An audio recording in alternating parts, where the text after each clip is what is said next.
투자는 건강하게, 마음 편하게, 오래.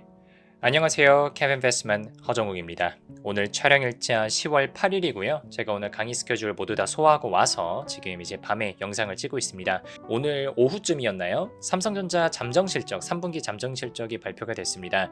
결론적으로만 말씀드리면 시장에선 굉장히 많이 실망을 했었고 주가는 근데 시장의 실망만큼 떨어지지는 않았었던 것 같아요. 근데 그 이유를 말씀드려보자면 더 이상 떨어질 데가 없이 너무나 많은 악재들을 이미 반영하고 있기 때문에 하이닉스랑 비교를 해본다면 그렇게 많이 떨어지지 않았다고 밖에 설명해 드릴 수가 없을 것 같고요. 오늘은 이제 실적 자체에 대해서는 제가 아주 가볍게만 설명을 드리고 더 본격적으로 다룰 내용은 도대체 작금의 삼성전자가 왜 이런 상황들에 있는지 말씀을 드릴 거예요. 삼성전자의 사업 포트폴리오별로 현재 현황을 말씀을 드리고 왜 이렇게 안 좋은가를 말씀을 드리고 또 언제쯤 어떤 조건이 충족되어야 나아갈 수 있을지에 대한 제 의견을 말씀드려 보겠습니다. 조금 시간이 걸리더라고 하더라도 우리나라를 가장 대표하는 기업 그리고 코스피를 좌지우지하는 기업이니까 꼭 삼성전자 안 갖고 계시더라도 한번 듣고 넘어오시면 좋을 것 같아요. 먼저 실적부터 빠르게 보시겠습니다.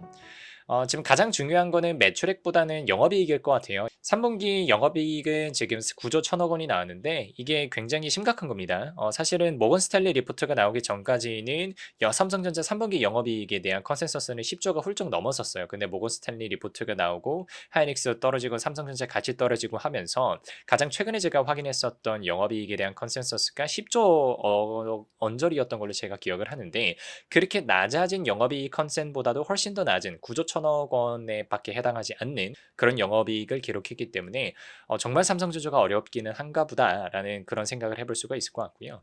전기 대비해서도 2분기 때 10조 4천억을 냈었는데 3분기 때 9조 1천억을 냈다는 거는 상당히 충격적이라고 이해할 수 있을 것 같아요. 사실은 정상적인 반도체 사이클이었다면 작년에 반도체 불황을 딛고 올해 같은 경우는 정상적이었다면 2분기, 3분기, 4분기 계속해서 영업이익이 늘어났어야 정상입니다.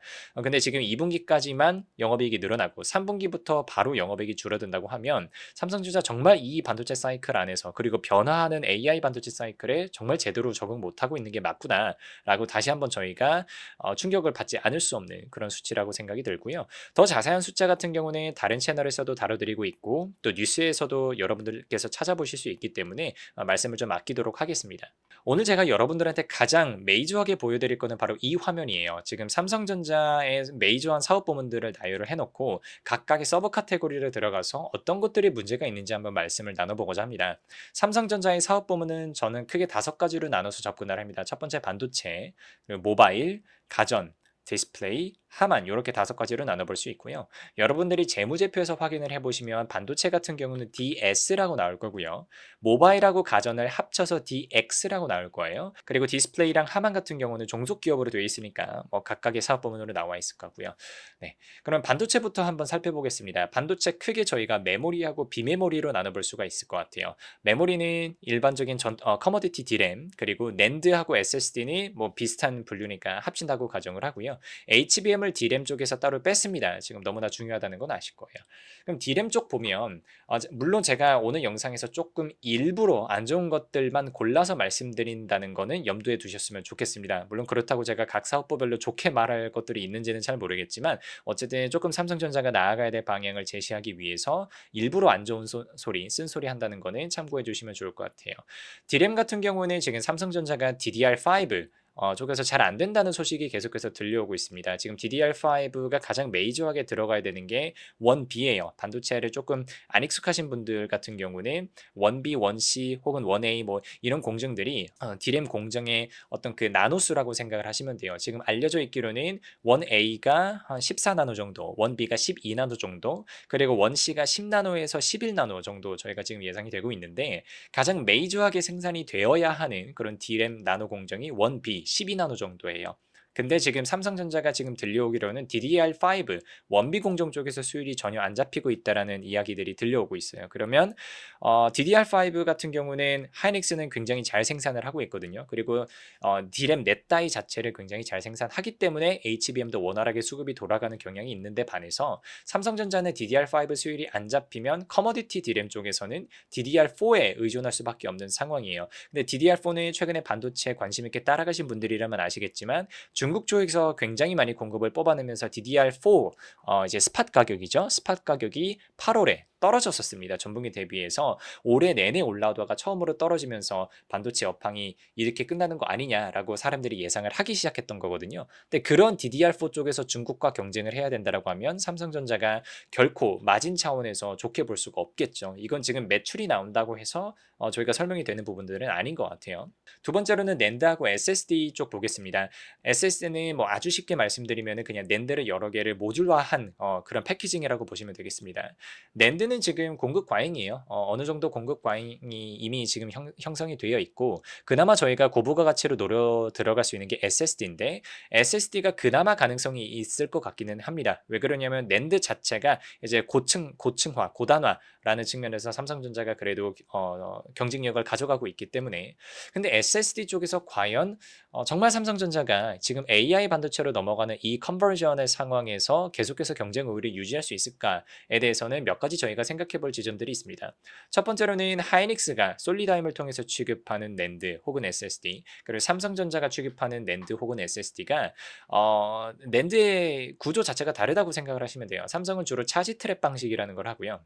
그리고 솔리다임 같은 경우가 플로팅 게이트라고 하고 있는데 지금 더 고용량 그리고 AI 데이터 센터에 최적화된 그런 방식은 차지 트랩보다는 플로팅 게이트라고 알려져 있어요. 그래서 만약에 AI 반도체 어떤 이 트렌드가 지금 HBM 쪽에서 또 데이터 센터에 들어가는 SSD로 넘어간다고 했을 때 과연 하이닉스가 지금 들고 있는 인텔의 솔리다임보다 엄청나게 많은 경쟁 우위를 유지하면서 가져갈 수 있을 것이냐에 대해서는 약간 의심이 드는 상황입니다.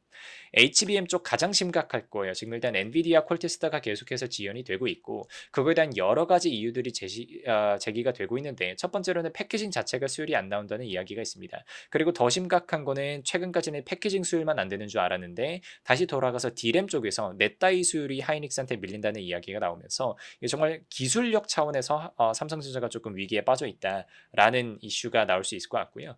두 번째로는 HBM 자체가 고객 맞춤화를 굉장히 잘 해줘야 되는 그런 유형의 칩입니다. 이게 커머더티 D램이라고 하는 거는 기존의 정해진 규격에서 그냥 찍어내면 고객들이 가져가는 거지만 HBM은 고객들이 자기네들의 ASIC 칩에 맞춰서 그 스펙에 최적화된 HBM을 요구하기 때문에 그걸 맞춰줄 역량이 없으면 못 팔려요. 근데 삼성전자 같은 경우는 고객 커스터마이즈를 해본 역량이 그리고 그 경험이 그렇게 많지 않은 기업입니다. 그래서 이 부분에서 조금 우려가 되는 게 사실이고 그리고 최근에 나오고 있는 뉴스가 삼성전자가 그러면 HBM3E보다는 HBM4부터 조금 사활을 걸겠다라고 나오고 있는데 물론 기술적으로 HBM4부터는 하이브리드 본딩이 적용되고 여러 가지 기술적으로 달라진 것들이 들어가는 건 사실이지만 HBM3E까지에 들어가는 기본적인 그런 패키징 그리고 적증 이런 것들을 못했었던 기업이 갑자기 HBM4부터 잘할 것이냐에 대해서 저희는 조금 객관적으로 판단해 볼 필요가 있을 것 같아요. 두 번째로 비메모리 쪽 보겠습니다. 크게 설계, 시스템 LSI 쪽 볼 수 있을 것 같고 삼성 파운드리 쪽 볼 수 있을 것 같아요. 먼저 설계 쪽 하는 시스템 LSI 보면은 여러분들께서 엑시노스 이번에 2500 관련해서 시장에서 되게 기대를 많이 했었습니다. 이게 새롭게 출시되는 갤럭시 S25에 들어갈 거냐 아닐 거냐 그리고 저번에 과거 동안 계속해서 이제 설계에 결함이 있었었는데 2500 같은 경우는 조금 삼성이 제대로 각 잡고 만든 거 아니냐라는 이야기가 나왔는데 결론적으로는 S25에 못 들어가는 걸로 결론이 난 것 같고요. 그리고 대신 이제 항상 삼성전자 모바일 사업부에서 채택하던 스냅드래곤 8 4세대 제품이 들어갈 것 같고 이거는 제가 아직 명확한 팩트 체킹까지는 못했습니다만 대만의 미디어텍이 만든 디멘시티 9400도 들어갈 수 있다는 루머가 있어요. 그러면 지금 대만의 디멘시티가 들어가는 상황에서 삼성의 엑시노스 2500이 안 들어가면 이게 지금 실적이 안 나오고 하는 거를 떠나서 굉장히 자존심 상할 만한 일이거든요. 그래서 지금 시스템 LSI 쪽도 먹거리가 없는 상황. 파운드리로 자연스럽게 넘어가 보겠습니다. 그동안 파운드리는 보시면요. 시스템 LSI에서 만든 스마트폰 AP의 생산량을 거의 고정으로 담당을 하면서 얘가 실적을 가져가는 포지션이 항상 고정적으로 있었어요. 근데 지금 엑시노스 2500이 탑재가 안 되다 보니까 LSI로부터 받는 그런 물량이 없어지게 됐고요. 그럼 외부 고객, 기타 고객들이 있었어야 되는데 뭐 예를 들면 엔비디아가 됐든 AMD가 됐든 다른 회사들이 됐든 근데 다른 고객들의 지금 메이저한 고객들, 미국의 빅테크 고객들의 물량이 없는 상황이에요. 그래서 최근에 확인한 바에 따르면 파운드리 시장에서 점유율이 11%까지 떨어져 있습니다. TSMC 같은 경우가 계속해서 막 60 몇 %씩 가져가고 있는 상황이고요. 그 이유로 보면은 가장 최선 단으로 저희가 이야기할 수 있는 3나노 수율이 안 잡힌다는 이야기가 있어요. 아실 만한 분들은 아시겠지만 TSMC 같은 경우는 3나노까지는 핀펫이라는 공정을 쓰는데 삼성전자는 그동안 TSMC를 따라가던 그런 격차를 좁히기 위해서 조금 모험을 던졌었죠. 3나노부터 GAA 공정을 도입하겠다라고 했는데 이게 계속해서 수율이 안 잡히는 모양이에요. 그러다 보니까 4나노 쪽에서부터 고객이 없었는데 3나노 쪽에서도 고객이 없고 그냥 파운드리 자체가 물량이 없는 그런 상황이고 그래서 미국의 테일러 팹, 미국의 테일러시에 짓고 있는 기존에는 파운드리용으로 짓고 있었던 테일러 팹이 가동이 무기한 연기가 되면서 지금 한간에서는 이거 파운드리 팹으로 자동 들어가는 게 아니라 그냥 메모리 반도체 이쪽으로 들어갈 것도 같다라는 이야기들이 나오고 있으니까 여러분들이 참고해 주시면 좋을 것 같아요. 여기까지가 반도체고요. 일단 좋은 얘기는 하나도 안 나오는 상황입니다. 아무리 제가 뭐 삼성전자 주식을 조금이라도 보유하고 있어서 편을 들면서 이야기를 해주고 싶어도 사실은 정말 객관적으로 좋은 얘기가 안 나오는 상황이에요. 모바일은 어떤지 한번 볼까요? 모바일은 뭐 크게 세 가지로 나눌 수 있을 것 같아요. 이게 뭐 절대적인 분류라기보다는 제가 분석의 편의성을 위해서 만들어 놓은 분류고요. 보급형, 저희 뭐 동남아 쪽에다가 파는 그런 보급형 모델 같은 경우는 결국에는 중국과 경쟁이 심화가 되어 있습니다. 그래서 어쨌든 마진을 낼 수가 없고 그렇다고 뭐 매출 쪽, 퀀티티 차원에서 성장하느냐 그런 쪽도 아닌 것 같고요. 가장 메이저하게 저희가 봐야 되는 갤럭시 S 시리즈를 보면 온디바이스가 지금 이번에 출시된 갤럭시 S가 뭐 최초의 AI가 조금이라도 탑재된 폰이라고는 하지만 저희가 뭐 아무도 그거에 대해서 되게 신기하지는 않잖아요. 그리고 실질적인 기능 그리고 정말 에이전트 AI스러운 정말 사람들의 삶을 명확히 바꿔놓을 수 있을 만한 그런 AI 수준은 아니기 때문에 실질적인 의미의 온디바이스 AI는 좀 지연되고 있다라고 보시면 되고 그리고 어쨌든 점유율 차원에서 그리고 사람들의 브랜드 이미지 차원에서 계속해서 아이폰에 밀리고 있는 것은 사실이거든요. 그러다 보니까 갤럭시 S가 뭐 중국과의 경쟁 문제도 있고 장기적으로 지금 이 브랜드 포지셔닝을 가져갈 수 있느냐에 대해서는 조금 의심을 해봐야 되는 상황입니다. 폴더블 한번 볼까요? 폴더블은 일단 첫 번째 문제가 뭐냐면 뭐 저는 개인적으로 폴더블을 쓰고 있기는 하지만 시장 자체가 작습니다. 글로벌 전체 모바일 시장에서 스마트폰 시장에서 폴더블 폴이 차지하고 있는 그 시장 점유율이 1% 정도밖에 안 됩니다. 그래서 폴더블을 아무리 우리가 하이엔드급으로 잘한다고 하더라도 그게 이렇게 삼성전자의 실적에 크게 도움이 되는 정도는 아닌 것 같고요. 최근에 보시면 이제 중국의 화웨이에서 뭐 2번 접는 스마트폰 그리고 폴더블 한 번 접는 거 만들었는데 두께가 뭐 삼성 뭐 Z 폴드보다도 더 얇다 뭐 이런 이야기들이 나왔었죠. 물론 그 바로 뒤에 나왔었던 뉴스 기사들이 그렇게 화웨이에서 만들었던 폰들이 뭐 불량률이 너무 높고 출시된 지 며칠 안에 뭐 수리 요구가 너무나 많이 들어와 가지고 굉장히 곤혹을 겪고 있다 하면서 이게 생각보다 실속은 없구나라고 하는 나름의 안심을 주기는 했지만 어쨌든 중국 쪽에서 폴더블 디스플레이 그리고 그런 폴더블 디스플레이가 탑재된 스마트폰을 저렇게 빠르게 나름 기술력 있게 만들어낼 수 있었다는 거는 역시 삼성전자가 그래도 완전한 플래그십 모델에서 우위를 가져가던 그런 상황에 조금 태클을 걸 수 있는 제동을 걸 수 있는 상황이라서 이 지점에서도 여러분들께서 조금 신경을 쓰셔야 될 것 같습니다. 이 다음 세 가지 사업 부문을 조금 가볍게 볼 수 있을 것 같아요. 먼저 가전 쪽 보면 TV하고 IT스러운 거 그리고 냉장고 및 생활가전 이렇게 볼 수 있을 것 같은데 둘 다 점유율로 쳤을 때는 뭐 LG랑 계속해서 경쟁을 해야 되는 상황이고 그래서 마냥 편안하지는 않은 상황입니다. 그리고 정말 점점 더 단일 제품의 성능이 좋아짐에 따라서 교체 주기가 장기화가 되고 있어요. 그럼 이거를 깨부시기 위해서는 AI가 탑재가 돼서 정말 스마트 홈 어플라이언스 쪽으로 나아가야 되는데 위에서도 살펴보셨겠지만 삼성이 뭐 자체적으로 AI 관련된 그런 칩을 엄청 괜찮은 거 생산을 한다던가 이렇게 할 수 있는 상황이 아니기 때문에 이 교체 주기를 짧게 만들 수 있는 그런 모멘트가 딱히 주어져 있지는 않은 상황이다 이해하시면 될 것 같아요. 디스플레이는 패널 크기에 따라서 중소형, 대형, 그리고 차량용 이렇게 나눠볼 수 있을 것 같아요. 중소형 디스플레이 같은 경우는 삼성전자가 그래도 전통적으로 잘하고 있는 영역이죠. OLED 쪽에서 중소형으로 잘하고 있어요. 근데 문제가 뭐냐면 1등이기는 하지만 중국이 생각보다 빠르게 OLED 시장 쪽에서 쫓아온다는 그런 문제가 있습니다. 그래서 삼성전자가 디스플레이 산업에서 기술적으로 얼마나 더 격차를 유지할 수 있을지 저희가 꾸준하게 리서치를 해봐야 되는 상황이고요. 대형 디스플레이 쪽은 거의 다 TV에 들어가는데 이거는 아무래도 LG 쪽이 잘하죠. 그래서 대형 디스플레이 쪽에서는 LG에 비해서 경쟁력이 조금 밀리다 보니까 여기서는 뭐 넘어설 수 있으면 좋겠는데 그게 뭐 그렇게 실현 가능하지는 않을 것 같습니다. 차량용 디스플레이도 보면은 열심히는 하고 있어요. 근데 여기도 아직까지는 LG가 1등이고 차량용 디스플레이 자체가 지금 자동차가 앞으로는 특히 전기차 위주로 해서 그렇게 많이 팔릴 것 같지는 않은 상황이라서 삼성전자의 매출을 그렇게 끌어올려 줄 거냐? 그건 아닐 것 같습니다. 마지막으로 하만 사업부 쪽 보면은 전장 부품 하는 애들이죠. 여기는 지금 불황이 명확합니다. 전기차 자체가 캐즘이 들어오면서 이게 전통 이제 내연기관차에서 전기차로 넘어가면서 차량에 탑재를 해야 되는 전장 부품도 훨씬 더 많아지거든요. 그래서 전기차가 얼마나 많이 팔리느냐가 굉장히 중요한데 전기차가 안타깝게도 캐즘 구간에 들어서 있고 이게 일단 가장 빠르게는 미국 대선에서 누가 당선이 되느냐가 확실하게 결정이 나기 전까지는 전기차 캐즘이 얼마나 빠르게 돌아설 것이냐를 저희가 확신을 내릴 수가 없는 상황이거든요. 그래서 하만 쪽 사업부 쪽도 영업이익이 그렇게 폭발적으로 증가한다고 기대하기는 조금 어려운 상황이지 않을까라고 말씀드릴 수 있겠습니다.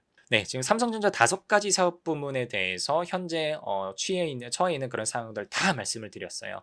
사실은 하나 태스크를 깨듯이 뭐 예를 들면 D램 쪽에서는 수요를 잡고 낸드 쪽에서는 SSD에서 훨씬 더 고단화 그렇게 함으로써 비용 효율화해서 규모의 경제를 이룩하고 HMM 같은 경우는 일단 하루빨리 엔비디아 퀄 테스트 통과해야 되고요. 시스템 LSI 같은 경우는 조금 더 이제 엑시노스를 더 보강을 해서 최대한 삼성 갤럭시 S 시리즈에 들어갈 수 있는 그런 준비를 해야 될 것 같고 파운드리는 일단 3나노 수율부터 잡아야 되겠죠. 그리고 보급형 뭐 여기는 그냥 깔아둔다라고 생각을 하고요.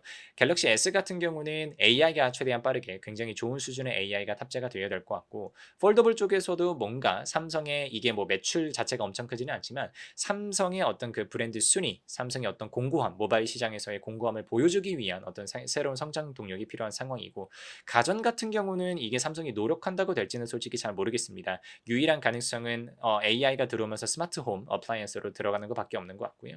디스플레이 쪽에서는 중소형 쪽에서 중국과의 격차를 유지를 하면서도 대형은 아무래도 LG가 많이 가져가고 있으니까 차량용 쪽에서 어떻게 보면 쇼부를 칠 수 있지 않을까 고민해 보는 것이 정답인 것 같고요. 하만 같은 경우는 그냥 전기차 캐즘이 끝날 때까지 기다려야 될 것 같습니다.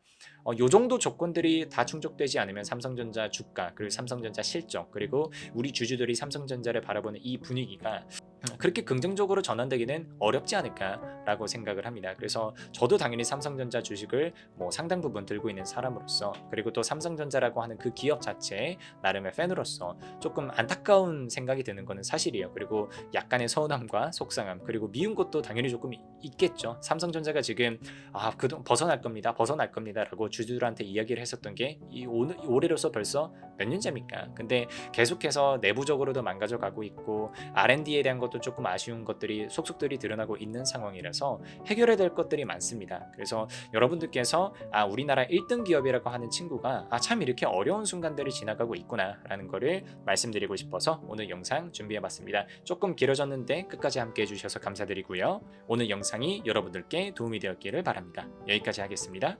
감사합니다.